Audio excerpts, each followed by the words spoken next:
haram hukumnya. Tadi sekedar untuk alat makan minum. Maka haram hukumnya juga untuk alat-alat yang lain, seperti kalau kita menampung air, airnya untuk wudhu, menampung air, airnya untuk mandi, menampung air, airnya untuk bertoharoh, dan berbagai fungsi-fungsi yang lain yang dia boleh jadi sekedar untuk perhiasan. Contoh untuk kita, mohon maaf ibu-ibu, alat make upnya tempatnya dari emas, untuk celak dari emas, kadang-kadang untuk tusuk giginya emas juga. Ini kan cuma nanti ibu pakai emas kan, kalung kan, ini nusuk gigi pakai emas, cokil hidung pakai emas juga nanti. Segala cokil kepada pakai emas semua. Jadi sepele. Maka Bapak Ibu yang dirahmati Allah Subhanahu wa taala, jika alat makan dan minum itu fungsinya sangat urgen, makan minum itu kan urgen, primer. Jika untuk yang primer tak boleh emas dan perak, yang di bawah itu kebutuhannya, artinya tak sepenting yang primer, itu lebih haram lagi. Bismillahirrahmanirrahim. Alhamdulillah, kita sudah sampai pada hadis di saya, hadis ke-15. Babnya tentang pembahasan memakai benda-benda untuk penampung air atau alat kita melakukan taharah.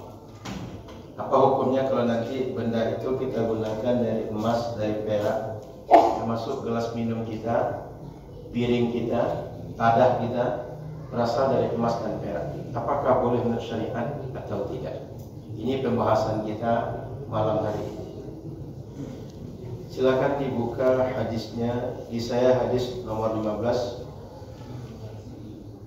Mungkin di sebagian kitab ada yang sama, ada yang berbeda. Nanti saya coba baca, silakan dicek yang mana hadis di kitab masing-masing.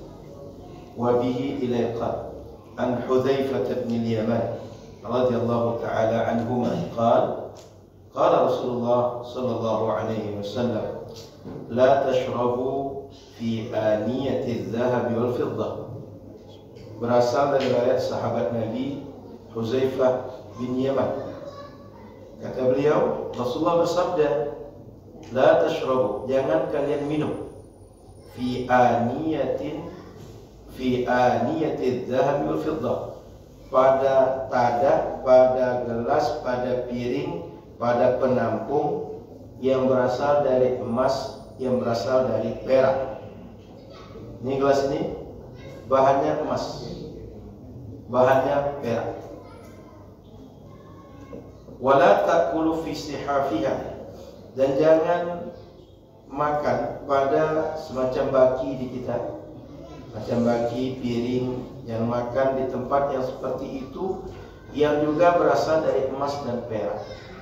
Fa innaha lahum fid dunya, alat-alat seperti itu adalah alat yang Allah berikan untuk orang kafir di dunia. Walana fil akhirah, dan diberikan kepada kita, untuk kita yang muslim, alat yang seperti tadi di akhirat, tidak di dunia. Muttafaqun alaihi, hadis ini disepakati oleh Imam Bukhari dan Muslim, statusnya sahih.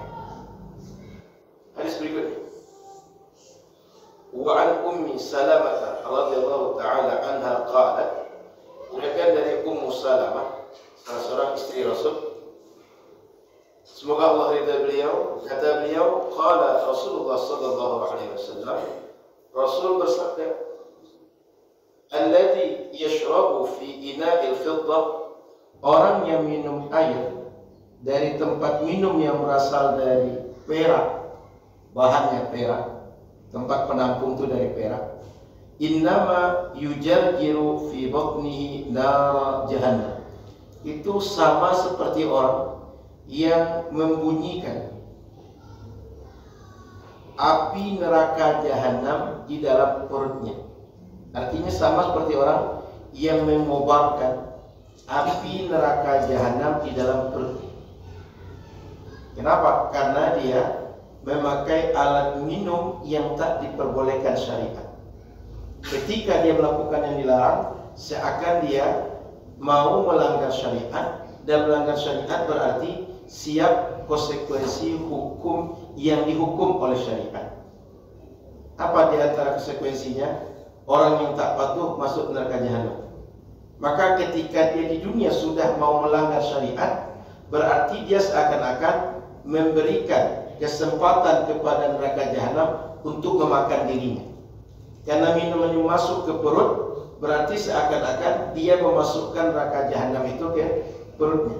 Seakan seperti api itu bisa diambil, lalu ditelan masuk ke dalam perut, sehingga nanti neraka jahanam akan membakar, akan berbunyi, akan dia mengobarkan dari dalam perut orang yang meminum dengan alat dari emas dan perak. Jadi Bapak Ibu yang dirahmati Allah Subhanahu wa taala, itu dua hadis yang sudah kita baca pada malam hari ini. Bapak Ibu yang dirahmati Allah Subhanahu wa taala, apa yang bisa kita ambil dari dua hadis yang kita baca? Pertama, hadis ini menunjukkan tahrim isti'mali awanil dhahabi wal fiddah fit ta'ami wasyarab. Haram hukumnya menggunakan benda untuk alat makan, alat minum yang berasal dari bahan emas dan perak. Jadi apa saja alat, apakah piring namanya, apakah baki namanya, apakah sendok, apakah gelas, apakah teko, ceret, apa istilahnya, kita bahannya diambil dari emas dan perak, itu tidak diperbolehkan oleh syariat. Kenapa? Hadis Nabi melarang yang kita bacakan hadis tadi. Kemudian apa dasarnya? Apa alasannya? Kok tidak boleh? Para ulama hadis menjelaskan berdasarkan hadis yang kita baca tadi, bi annaha lil kafirina fid dunya walil muslimina fil akhirah. Karena alat-alat seperti itu bagi orang kafir di dunia dan bagi orang beriman di akhirat. Artinya yang Allah tentukan di akhirat jangan dipercepat di dunia. Allah sudah berikan porsinya, tapi di akhirat, bukan sekarang. Sesuatu yang sudah ditentukan jangan dipindahkan ke tempat lain. Oleh karena itu, orang muslim dia tidak memakai benda itu. Efeknya apa? Kalau kita memakai benda-benda seperti itu akan menyebabkan seorang muslim berpikiran dan bermental orangnya adalah orang yang sombong, angkuh, egoisme. Sehingga setiap apa saja kekayaan yang dia punya, dia akan berusaha semua alat yang dia miliki untuk perkakas hidup dari emas. Apa efeknya? Aktivitas ekonomi dia akan berujung bagaimana menumpuk emas banyak-banyaknya. Yang itu tujuannya bukan untuk hal yang manfaat akhirat, sekedar manfaat dunia. Sehingga hidup seorang muslim visinya mestinya akhirat menjadi berubah visi sekedar dunia saja. Makanya Nabi tidak ingin visi kita berubah. Kita ini ingin bagaimana pulang ke akhirat nanti bahagia. Jangan sampai sekedar puas, bahagia, merasa cukup, senang dengan fasilitas dunia saja. Itu kira-kira kenapa tak diperbolehkan kita memakai bahan-bahan yang merupakan alat perkakas makan minum kita berasal dari emas dan perak. Kemudian Bapak Ibu rahmati Allah Subhanahu wa taala, kalau seandainya kita tetap makan, Nabi sudah jelaskan seperti orang yang memasukkan api neraka ke dalam perutnya. Ini ada penjelasan lain dalam Al-Quran. Innal ladzina yaquluna amwalal yatama zulma innama yaquluna fi butunihim nar. Orang-orang yang memakan harta anak yatim secara zalim sama seperti orang yang dia memasukkan ke dalam perutnya api neraka jahanam, dan nanti api itu akan berkobar-kobar mulai dari perut dia. Ini kata para ulama menunjukkan semua makanan haram, semua minuman haram, semua cara haram yang kita lakukan untuk makan minum, ujungnya di perut kita, efeknya adalah seperti memakan neraka jahanam yang dimasukkan ke dalam perut. Berdasarkan ayat Quran dan hadis Nabi yang kita baca dua tadi. Poin yang kedua. Nah, tambah sedikit. Orang beriman kalau dia memakan dan menggunakan alat dari emas dan perak tadi, dia akan menjadi orang-orang poma, sehingga dia tak lagi menjadikan ibadah sebagai tujuan hidup dia. Maka kerja kita di dunia ini berlomba-lomba mencari, kemudian bagaimana menunjukkan prestasi dan prestise. Saya lebih banyak emas dibanding orang, saya lebih kaya dibanding orang lain, saya lebih bagus, lebih kokoh, lebih banyak kadar emasnya dibanding orang. Hidup kita akan seperti itu saja, sehingga kepuasan kita kepuasan materi. Agama tak ingin seperti itu. Poin kedua, yuhram isti'malu ina'il dhahab wa ina'il fiddah fima siwa al-akli min wujuhil isti'mal. Haram hukumnya tadi sekedar untuk alat makan minum, maka haram hukumnya juga untuk alat-alat yang lain, seperti kalau kita menampung air, airnya untuk wudu, menampung air, airnya untuk mandi, menampung air, airnya untuk bertoharoh, dan berbagai fungsi-fungsi yang lain yang dia boleh jadi sekedar untuk perhiasan.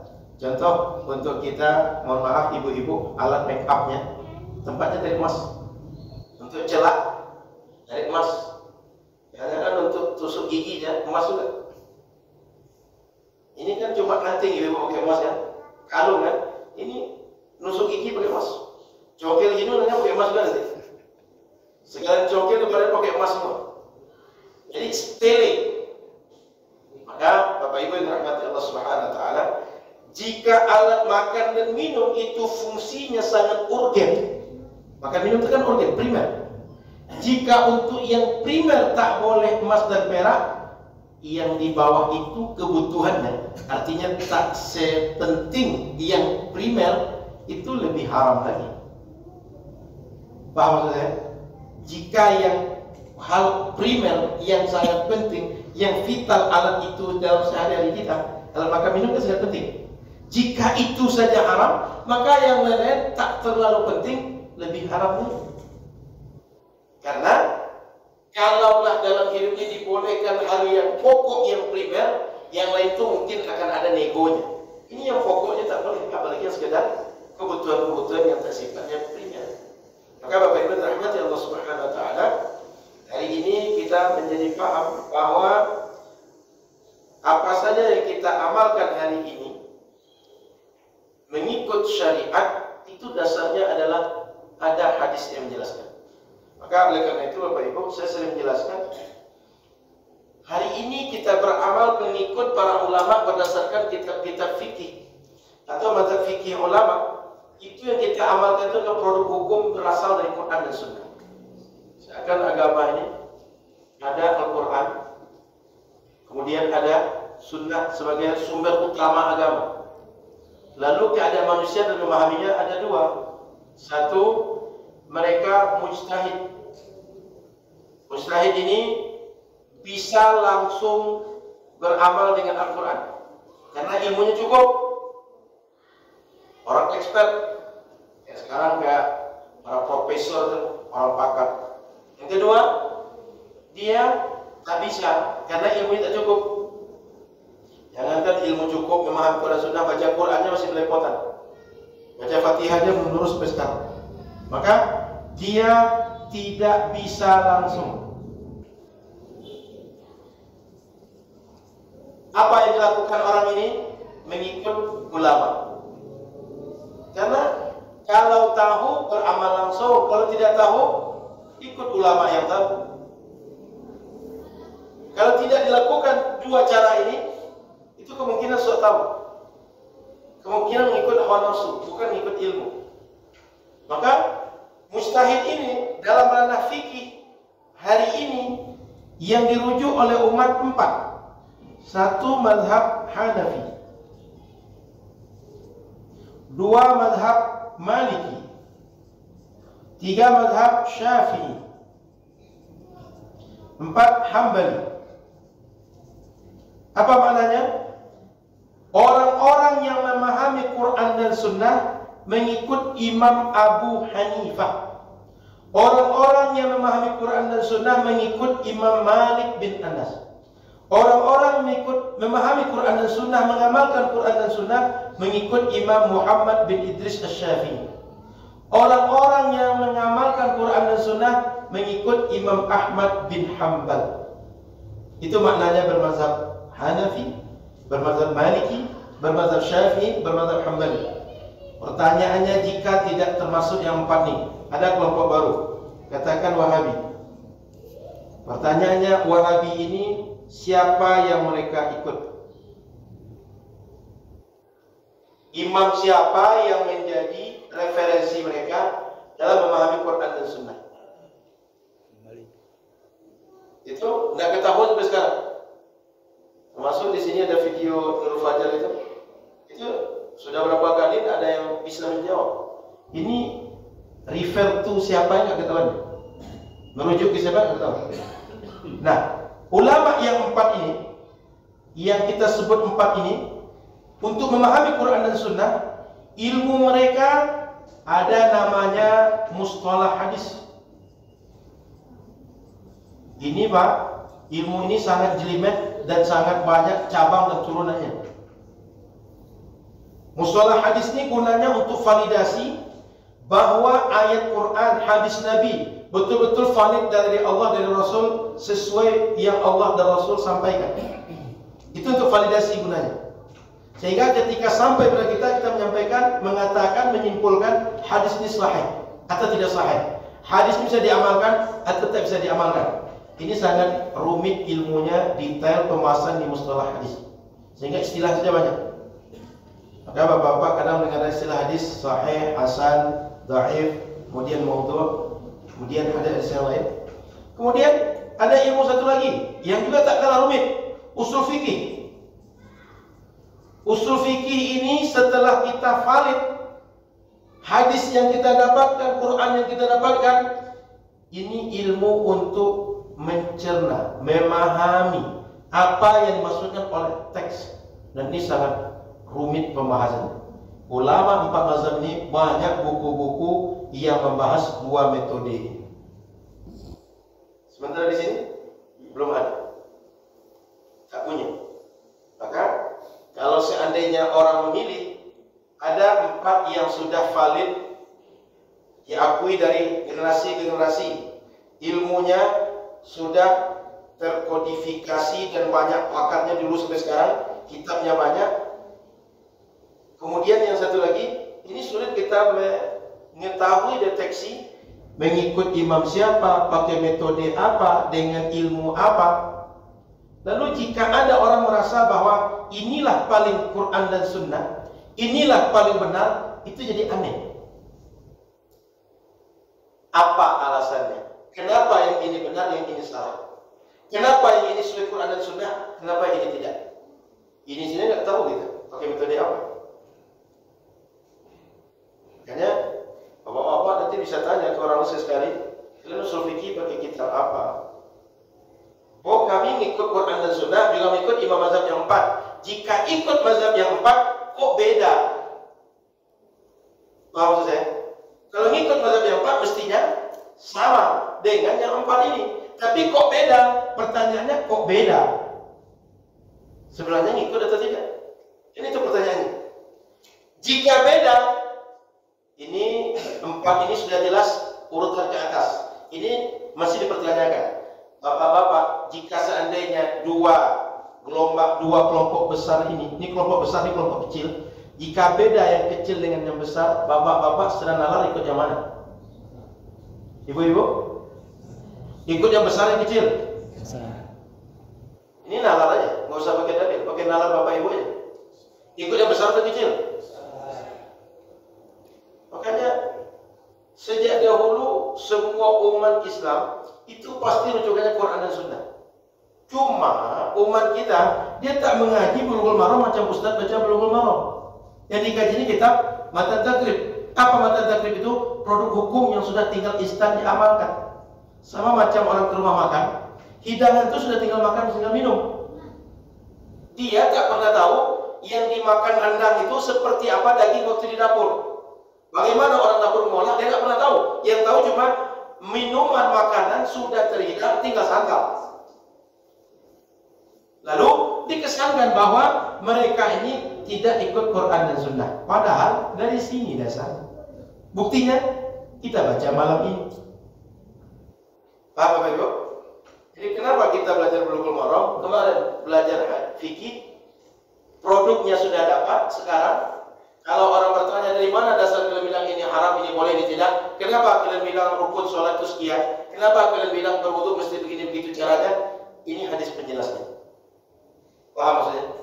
Makanya belajar kita Bulughul Maram. Setelah belajar produknya, berat makanan tadi yang tinggal santap dia sudah selesai, kita santap dah.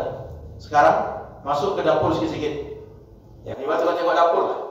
Kalau tak langsung jadi chef ya. Tengok di dapur itu ada apa sih? Gimana sih orang dapur kerja gitu? Gimana cara orang dapur mengolah gitu? Di bahan mana dia pakai? Kira-kira begitu Bapak Ibu. Baik, Bapak Ibu yang dirahmati Allah Subhanahu wa taala.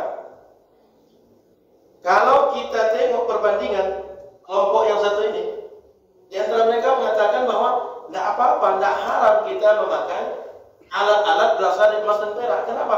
Tak ada nas yang menyatakan haram menggunakannya. Padahal hadisnya jelas tadi. Dan kemudian kata Imam Nawawi, ijma' ulama yang melarang bahwa kita tak boleh menggunakan emas dan perak untuk alat makan minum dan alat buang haram itu.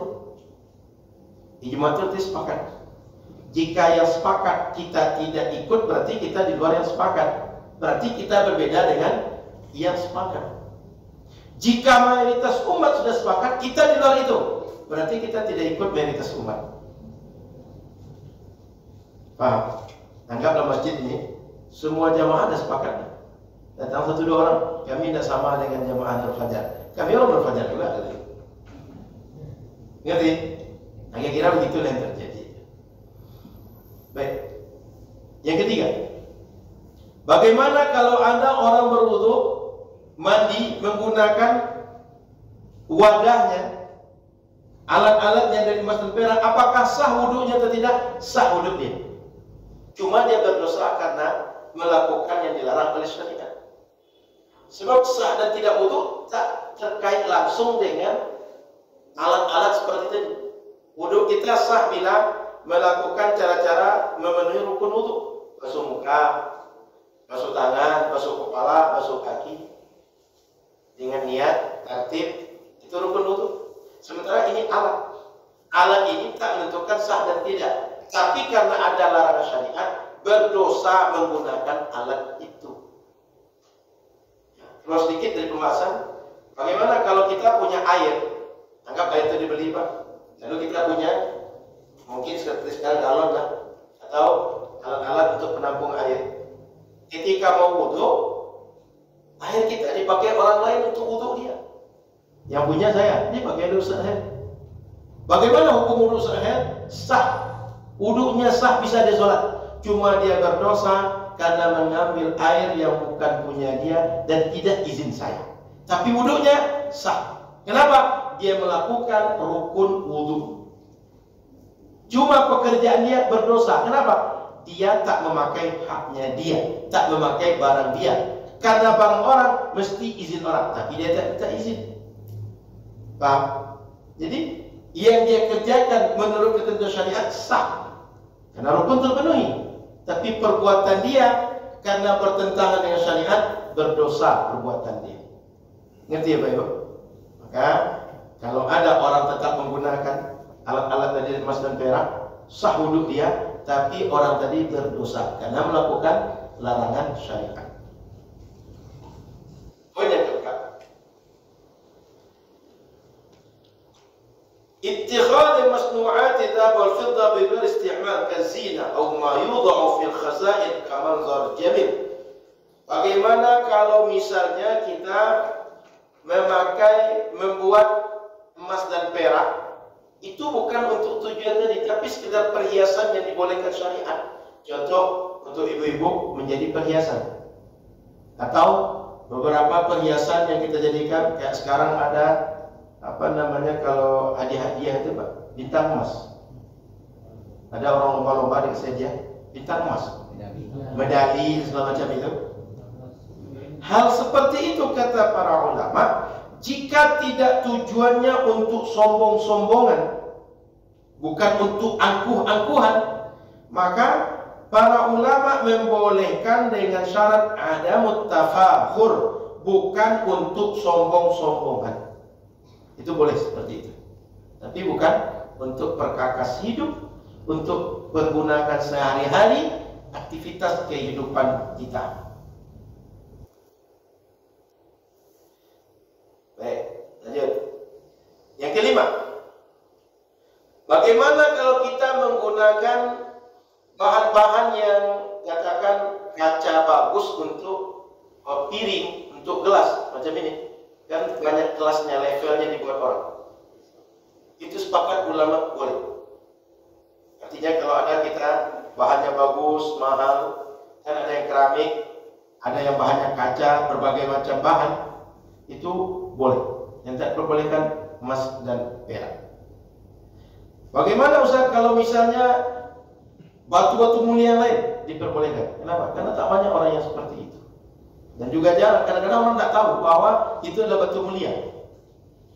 Maka yang tak diperbolehkan emas dan perak. Kemudian yang terakhir, seandainya kita tidak menggunakan batu-batu mulia, kemudian kaca-kaca yang mahal atau bahan-bahan yang mahal, itu justru lebih baik. Kenapa?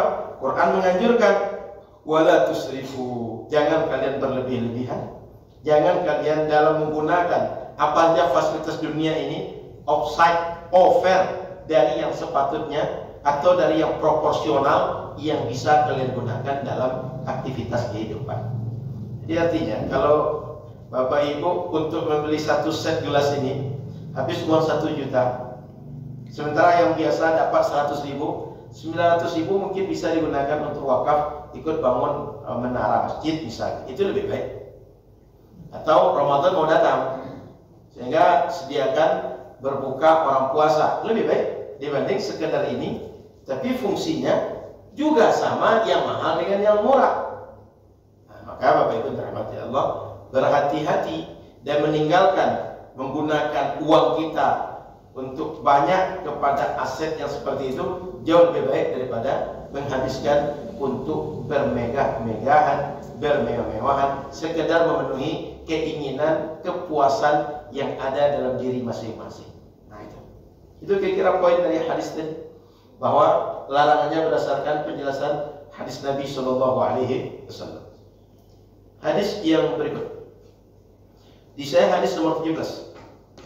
Wa bihi ilaihi qala an Abdullah bin Abbas radhiyallahu taala anhuma qala Rasulullah sallallahu alaihi wasallam idza dubighal ihabu faqad tahur. Bila kata sahabat Allah bin Abbas meriwayatkan hadis Nabi sallallahu alaihi wasallam, kata Nabi, idza dubighal ihab, bila kulit hewan yang sudah kita sembelih lalu kulitnya kita samak. Kita samak itu artinya kita bersihkan dari lemak, dari darah, sisa daging yang nempel, sehingga tinggal kulit saja lagi. Kita samak, maka faqad tahur, kulit tadi suci untuk kita pakai, baik sebagai alat sholat, baik sebagai pakaian, atau perkakas yang lain yang kita gunakan untuk aktivitas sehari-hari. Kemudian hadis berikut, wa an Salamah bin Muhabbiq radhiyallahu taala anhu qala Rasulullah sallallahu alaihi wasallam, diriwayatkan dari Salamah bin Muhabbiq, semoga Allah ridha beliau, kata beliau Rasulullah bersabda, zakatul adim dibahu, sucinya kulit atau cara mensucikan kulit supaya taharah bagi kita, suci bagi kita menggunakannya, dibahu, dengan cara disamak kulit tadi. Jadi zakatul adim, zakat itu menyembelih. Menyembelih itu untuk menghalalkan daging. Sekarang bagaimana menghalalkan supaya suci kulit? Caranya dibahu, dengan disamak. Jadi dua penjelasan hadis, bahwa kulit hewan kalau sudah kita sembelih, kulitnya tak perlu kita buang. bisa kita manfaatkan. Caranya disama. Hadis tadi riwayat Imam Muslim, dan hadis ini riwayat akhrajahu Ahmad wa Abu Dawud wa Nasa'i wa sahahu Ibnu Hibban wal Hakim. Hadis ini disampaikan oleh Imam Ahmad, Imam Abu Dawud, Imam Nasa'i, dan dianggap sahih oleh Imam Ibnu Hibban dan Imam Al-Hakim. Hadis berikutnya. Wa an Maimunah bintil Harith ummil mu'minin radhiyallahu ta'ala anha qalat, diriwayatkan oleh istri Rasul Maimunah bintul Haris Ummul Mukminin. Beliau adalah istri Rasulullah yang biasa kita istilahkan dengan Ummul Mukminin, semoga Allah ridha beliau. Kata beliau, marra Nabi sallallahu alaihi wasallam bi syatin yajurrunaha faqala law akhadtum ihabaha faqalu innaha maitah faqala yutahhiruha al-ma'u wal qaras. Waktu itu kata Sayyidah Maimunah, Rasul tengok ada orang yang menarik kambing. Kambing itu sudah mati, mau dikuburkan. Kata Nabi, "Law akhadtum ihabuha." Kalau kalian ambil kulitnya, artinya kalau kalian manfaatkan kulitnya, itu sebenarnya bagus. Bisa kalian ambil, bisa kalian manfaatkan. Kata mereka, ini kan mati, Rasul ini kan bangkai. Innaha maitah. Kambing yang kami bawa ini bangkai Rasul. Apa kata Rasul? Yutahhiruhal ma' wal qaras. Dia akan bisa suci, dia akan bisa dimanfaatkan, hilang status bangkainya bila dibersihkan dengan ma', dengan air, dan qaras.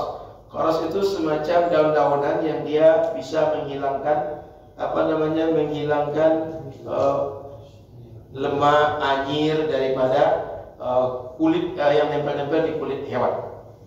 Jadi intinya kata Nabi, kambing ini daripada kalian kubur semua, mending kalian kuliti. Ketika kalian kuliti, kulitnya diambil, bisa dimanfaatkan. Maka Bapak Ibu rahmatullah subhanahu wa ta'ala, penjelasannya langsung datang dari Rasul sallallahu alaihi wasallam. Sehingga dalam sababul wurudnya dijelaskan oleh para ulama, hadis Ibnu Abbas warda fi syatil tusuddiqa biha ala maulati Sayyidah Maimunah zaujin Nabi sallallahu alaihi wasallam wa radiya anha famatatis syah. Jadi ada kambing yang diberikan, disedekahkan kepada istri Rasul Sayyidah Maimunah. Lalu kepada seorang pembantu daripada Sayyidah Maimunah. Lalu kambing tadi mati. Ketika mati, famarra biha Rasulullah SAW. Rasul lewat. Ya biasa kami matikan kita kubur. Begitu mereka menarik mau akan kubur kambing, Rasul lewat. Maka kata Nabi, hala akhadtum ihabaha fadabagtumuhu fantafa'tum bih. Dalam versi yang lain, kenapa tak kalian ambil dagingnya? Kulitnya. Mending kalian ambil kulitnya sehingga kalian sama, kemudian kalian manfaatkan. Faqalu innaha maitah, kata mereka, ini kan sudah bangkai Rasul. Kalau bangkai gimana mau kami ambil? Mestinya kami tanam saja lagi. Faqala innama hurrima akluha. Kata Nabi, yang haram itu memakan bangkai. Tapi kulit daripada kambing ini tak haram kalian manfaatkan. Kalau dagingnya memang haram. Kenapa? Tak disembelih dengan cara yang diperkenankan syariat. Tapi kulitnya bisa diolah. Maka Bapak Ibu rahmatullah subhanahu wa ta'ala, ini diantara sebab kenapa Nabi SAW menyuruh sahabat memanfaatkan kulitnya, sebab masih bisa dimanfaatkan. Yang haram cuma memakan bangkai atau daging atau apa saja dari hewan yang sudah mati, tapi matinya tidak disembelih dengan cara syariat. Tidak boleh. Kulitnya bisa. Gimana caranya? Islam. Baik, Bapak Ibu yang dirahmati Allah Subhanahu wa taala, kita ambil beberapa poin daripada penjelasan hadis ini. Pertama, tadullul ahaditsu ala taharati adimil maitah bid-dibagh. Hadis ini menjelaskan bahwa kulit hewan bisa menjadi suci, lalu kita manfaatkan, kita pakai, caranya dengan cara disamak. Jadi tak dibuang, jangan dibuang. Termasuk kalau kurban nanti Bapak Ibu, di sini ada yang bisa ngolah kulit, Pak. Jemaah kita ada beda? Ada ya. Atau bisa buat kerupuk jangit. Atau kalau kayak dulu misalnya dibuat jadi beduk, jadi rebana. Rebana itu kan kulit bahannya. Bisa buat rebana, bisa buat beduk, bisa buat sendal, bisa buat tas. Kalau orang Arab dulu buat kirbah. Kirbah itu tempat menampung air, kayak kita macam galon sekarang. Bahannya dari kulit. Kalau Arab bisa buat itu boleh dikasihkan ke orang tadi kulitnya. Atau kalau ada orang ingin manfaatkan, orang kurban dimanfaatkan, dibuatkan seperti itu boleh. Di kita karena tak ada manfaatkan, maka biasa solusi pengurus masjid dijual. Dijual tapi bukan untuk keuntungan pengurus, bukan keuntungan para peserta kurban. Biasanya uangnya disedekahkan sebagai solusi agar jangan kulit ini kembali manfaat kepada yang berkorban. Dan sebagai solusi jangan sampai kulit ini mubazir. Sebab kalau tak dijual bisa dikatakan berserak aja. Betul kan? Karena di kita banyak tak pandai mengelola. Ketika berserak masalah banyak muncul. Satu, mubazir. Dua, itu lingkungan nanti. Baunya, langau hijaunya. Belum lagi berbagai hal, efek-efek lingkungan dari gara-gara kita biarkan kulit tadi. Makanya di kita biasanya kita jual. Bukan karena kita ingin ngambil uangnya, tapi sebagai solusi agar bisa termanfaatkan dan bisa berguna bagi orang-orang, mungkin du'afa, mungkin anak yatim, atau maslahat-maslahat yang lain. Jadi Bapak Ibu rahmat Allah Subhanahu wa taala, Nabi mengajarkan bahwa kulit bisa kita gunakan untuk dimanfaatkan berbagai fasilitas kehidupan kita. Kalau tadi menerangkan yang tak boleh, ini menerangkan yang boleh. Paham ya? Jadi mesti kita bedakan pembahasan. Tadi menerangkan yang tak boleh, sekarang menerangkan yang boleh. Yang ini tadinya kita pandang tak boleh. Dalam pandangan kita tak boleh. Yang tadi dalam pandangan kita boleh, ternyata tidak boleh. Kemudian Bapak Ibu yang dirahmati Allah Subhanahu wa taala, maka menurut ulama mazhab Imam Abu Hanifah dan Imam Syafi'i, annahu yutahharu tibagu jildi jami'il mayyitat 'ala ta'mim zahiran wa batinan. Semua hewan itu halal, bisa dimanfaatkan kalau kulitnya disamak menurut Imam Abu Hanifah dan Imam Syafi'i. Wa wafaqahuma jama'atun minal ulama. Ini para ulama membolehkan, sama seperti pendapat Imam Syafi'i dan Imam Abu Hanifah. Tetapi Imam Abu Hanifah menambah pengecualian. Apa? Tidak boleh menggunakan kulit yang berasal dari babi. Wazada Syafi'iyah, kata ulama Syafi'iyah ditambahkan, begitu juga dengan anjing. Artinya mereka membolehkan kulit semua hewan, tapi tidak boleh kulit berasal dari anjing dan dari babi. Selain itu mereka bolehkan. Dari mana dasarnya? Karena dasarnya daging babi, daging anjing disebut syariat rijsun, disebut syariat najis, sehingga tak boleh kita kelola. Mau kita kelola pun dia tak berubah status najisnya karena kita sama. Maka daging kulit babi dan anjing, mau kita apapun kelolanya tetap tidak bisa suci. Selain itu bisa suci dengan cara disamak.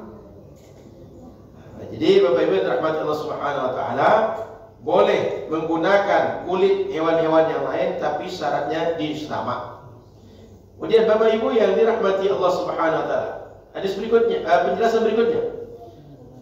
Hadis Sayyidah Maimunah menyebutkan bahwa dengan mak dan qaras itu bisa mencucikan. Ini menjadi dalil bahwa yajuzu tibagu bi kulli syai'in yanshifu fadalatil jildi wa yutayyibu.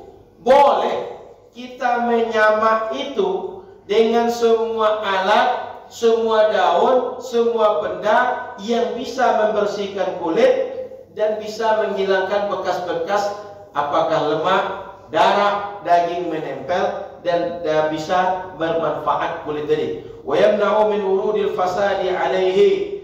Dan ketika kita gunakan itu kulit tak rusak. sehingga tidak menjadi kulit yang mubazir. Maka kalaulah di kampung kita menggunakan daun kulit manis misalnya, direbus dengan kulit manis, kita dengan apa biasanya mau nggak bersihkan kulit itu di kita? Kapur. Dengan apa, Pak? Kapur. Dengan kapur. Air kapur. Mau pakai air kapur, mau pakai kemenyan, pakai air pandan atau apa saja, yang penting bisa membersihkan kulit tadi, itu boleh. Artinya dia benda halal. Dia benda halal. Apakah bentuknya berasal dari tanaman atau benda-benda yang bukan tanaman, artinya sudah olahan, tapi dia halal. Contoh kapur tadi. Atau mungkin juga seperti sadah atau benda-benda yang lain, selama dia halal digunakan untuk melakukan sama, itu boleh. Artinya tak mesti dengan yang disebutkan di hadis saja alat untuk menyamaknya. Termasuk kalau ada alat modern, jika bisa dan itu qualified secara hukum syariat, boleh menyamaknya meskipun alat modern. Tak mesti dengan cara dengan air, dengan gundar atau alat-alat yang dulu dijelaskan di hadis Nabi Sallallahu Alaihi Wasallam. Waktu azan sudah masuk, kita azan dulu. Setelah azan kita sambung sampai nanti masuk waktu iqamah isya. Silakan muadzin.